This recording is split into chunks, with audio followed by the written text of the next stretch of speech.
අයිබෝන් ඊයේ ඉරිදා මම නම් රෙදි ටික ගෙදරට වෙලා හොදගත්තා. ඇයි ගෙදරටලා හේදුවේ? Facebook එකේ හොදනවා වැඩි. අර දුන්නා නම් අර මල්ලිලා ටික හොඳට හොදනවානේ ඩෝබිල ටික. මේ දවස්වල ඉන්නේ එක පෙළට ඉන්නේ. එක පෙළට මොකද්ද? එක පෙළට එක මිටට හොදනවා. එක මිටට එක පෙළට එක පෙළට එක දිගට හිටගෙන ඉන්නවා මල්ලිලා ටික. මේ මල්ලිලා අමාරුවෙන් හොදන වෙලාවේ මෙහෙම රෙදි දෙන එක නම් අවුල්. නෑ නේ. මෙහෙමනේ. දැන් කනිෂ් කැවිල්ලා මෙහෙමයි. සමහර රෙකෝඩ්ස් තියෙනවා දැන් මේ කඩන්න බැරි ඒවා. හරිද? ඉතින් මේ සමහර රෙකෝඩ්ස් තියෙනවා දැන් ඔය ක්‍රීඩාවල එහෙම පුළුවන් ඒවා වෙන කාට හරි කඩන්න. අනිවාර්යයෙන්. දැන් ඔයා නිකන් හිතන්න දැන් අපි දැන් මේ දවස්වල වැඩිපුරම කතා වෙන රංගුල ජාතකේ ඈ සපුමල් රංගුල ජාතකයක්. දැන් සපුමල් රංගුල ජාතකයට අනුව මේ මිනිස්සයා තියපු රෙකෝඩ්ස් එකක්වත් ආයි බල්ලෙක්ට කිසි කෙනෙක්ට මේ ජාතියේදී කඩන්න බෑනේ. මේ ආඩු ඉස්සලම හාන්න පටන් ගත්තේ යා නේද? දැන් පළවෙනි හැමේ රෙකෝඩ් එක 159න් දැන් ගොඩක් කට්ටිය දැන් හාලා තියෙනවා. මුලින්ම හැවේ රංගුල මහත්තයා. ඒ ගෞරවය එතුමට දෙන්න එපා. හරිද?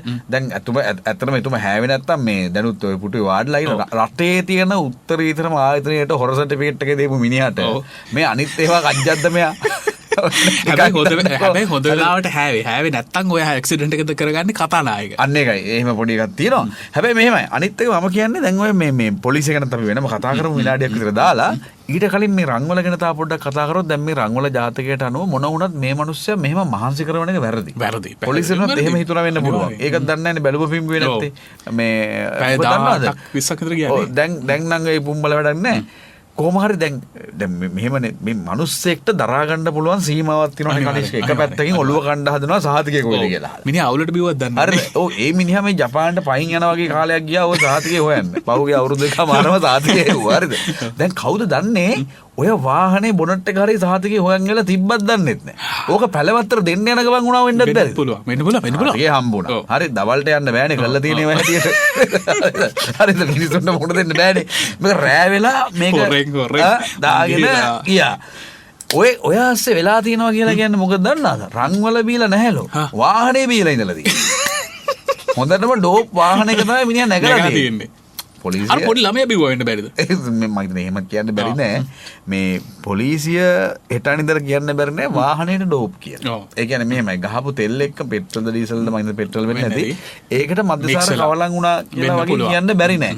මං කියන්නේ කොහොම වුණත් අප්පා මිනිස්සෙක් මෙච්චර මහන්සි වෙලා ඉඳද්දි මෙච්චර සාහතිකේ හොයලා මෙච්චර මුලින්ම හාලා දැන් ඒ හැමෙන්නේ හාන්න පටන් ගත්තේ. දැන් අවුරුදු එකමාරක් තව ගොඩක් කට්ටිය ඊට පස්සේ හානවා. හරිද? ඉතින් මේ හාපු හැම මුලින්ම මේ රෙකෝඩ් එකේ තියෙන මිනිස්සයාට මෙහෙම සලකන එක වැරදි. අනිත් එක පොලිසිය පොඩ්ඩක් ඔය බැලුවනම් හරි මේ එයාගේ අනිත් ඩොකියුමන්ට් එක. දැන් බීප් එක චෙක් කරගන්න බැරුනේ බැලුන්නේ නැති හින්දානේ.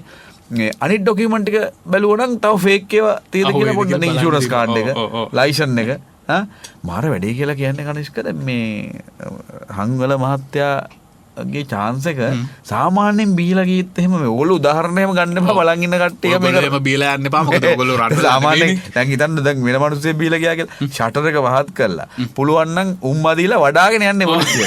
පුළුවන් නම් බැලුම් බෑග් එකක් එක කඩේ දාලා බලනවා. හරිද? දැන් බලන්න වැඩේ කියලා කියන්නේ මේ ටයිම් එකටම නෑ. බැලුම් නැති වුණා. බැලුම නෑනේ නේද? මං අහගෙන මේ දැන් උන කනිෂ්කුනේ දැන් වද සාම්පල් එක කරන් තියනවලු. දැන් ඕකේ කලින් දවසේ කාපුව හොයන්නත් බෑ. ඔව්. දැන් අපරාධය හැබැයි ඉතින් තව දවස් දෙක තුනක් පරක් බීපුවා තියා. තේරුමක් නෑ දැන් බොරුවට නිකන් ඕක හොයන්න එපා. මේ කොහොම හරි තව ප්‍රශ්නයක් තියෙනවා. හැබැයි අපරාධ කියන්නේ ජනාධිපතිතුමාට කෙලින් වෙන්නම දෙන්නෙම නෑ රන්වල. අනිවාර්යයෙන්. රන්වල කියන්නේ පුදුම රත්තරන් මිනිස්සෙක්. රන් තමයි.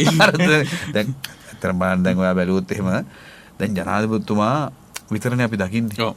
ආපදා කමිටු වලට ආපදා කමිටුද දිස්ත්‍රික් සම්බන්ධීකරණ කමිටුද ආපදා සිද්ධ වෙච්ච ප්‍රදේශද මේ අනිත් ඇමතුරු නත්තල් නිවාඩුද මං හිතන්නේ එහෙම වෙන්නේ නැති. 159ක් ඉන්නවා කරනවා. ඒකනේ ගොඩක් ඉන්නවා නේද? එක පවුල මේ බාරගත්තත් ඉවරයි මේ. ඉතින් මේ නෑ පවුලවල් නම් බාර ගන්නව ඇති. මං කියන්නේ මේ ඔයා ඔය වෙන කෙනෙක් බාර කරලා වෙන එහෙම කට්ටිය ගොඩක් ඉන්නවානේ රට යන්නත් හදුවනේ ඊ පෙරේද.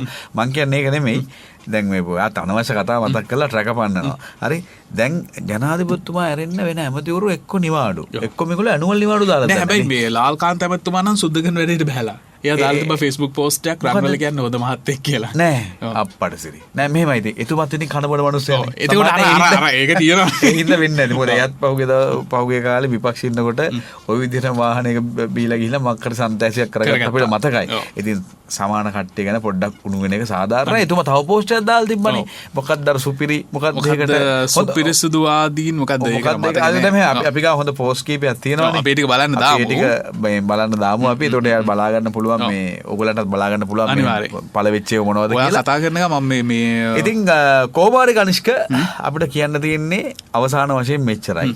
හරිද? අනේ මහත්තයෝ මේ හානකොට මේක දිගටම අහගෙන යන්න එපා. මේ අපිට පොඩ්ඩක් එකකට hina වෙන්න ඉඩ දීලා හාන්න. නැත්තම් මේ අපිත් හරි අමාරු වෙන කනිෂ්ක මේ යනකොට මේ අද එකක් හෙට තව එකක් මේ දැන් රංගවල මහත්තයාගේ සතිය ඉවර වෙනකොට මේ සතියේ දුමුරු සීනි මහත්තයා හරි කවුරු හරි මතුවේ කියලා අපි අපේක්ෂා කරනවා. නැත්තම් ඕන්නම් පුළුවන් අර ඌවේ සමන්ත විද්‍යාරත්න මහත්තයාත් එක්ක ගිහිල්ලා අර එයා මෝල් සීන් එකේ ඉන්නේ. එයා භූ විද්‍යා විශේෂඥලු. අපේන පෝස්ට් එක හම්බුණා පරම සුපිරිසිදුවාදී චින්තනයේට මා කවදත් අකමැතිය. ඔවුන්ගෙන් ප්‍රවේශම් වනු. මීට ලාල්කාන්ත. අපිට ලාල්කාන්ත. එතකොට අපි අහලා තිබ්බේ පරම සුපිරිසිදු චින්තන තියෙන යාලට කියලා. අනිවාර්යෙන්. දැන් මාරුලා තියෙන්නේ. දැන් ඔක්කොම චින්තනේ මතකත් නැහැ. දැන් චින්තනේ තමන්ගේද කියලා මතක නැත්තත් පත් වෙලා තියෙන්නේ. අවසාන වශයෙන් භූ විද්‍යාව සම්බන්ධයෙන් ඕනම කාරණයක් ලංකාවේ විසඳ ගන්න ඕන නම් please contact Mr. සමන්ත විද්‍යාරත්න විද්‍යාවෙන් උත්තර දෙන්නේ. එතුමා විද්‍යාඥයෙක්, භූ විද්‍යාඥයෙක්. ඕනම පැලීමකට පස් දාලා කොටලා ඕන නායයාමක් නවත්තන්න පුළුවන් කියලා හොයාගෙන තියෙනවා. කොටන්න දක්ෂයෝනේ. අපිටත් වෙලාව යනවා තේරෙන්නේ නැහැ හරි මේ වීඩියෝ එක ගැන ඔබේ අදහස කමෙන්ට් එකක් ඉදිරියට තියන්න. තව කෙනෙක්ට බලන්න ෂෙයා කරන්න. අපි අපව තවක් හිට හම්බ වෙනවා පත්තර මල්ලිත් එක්ක.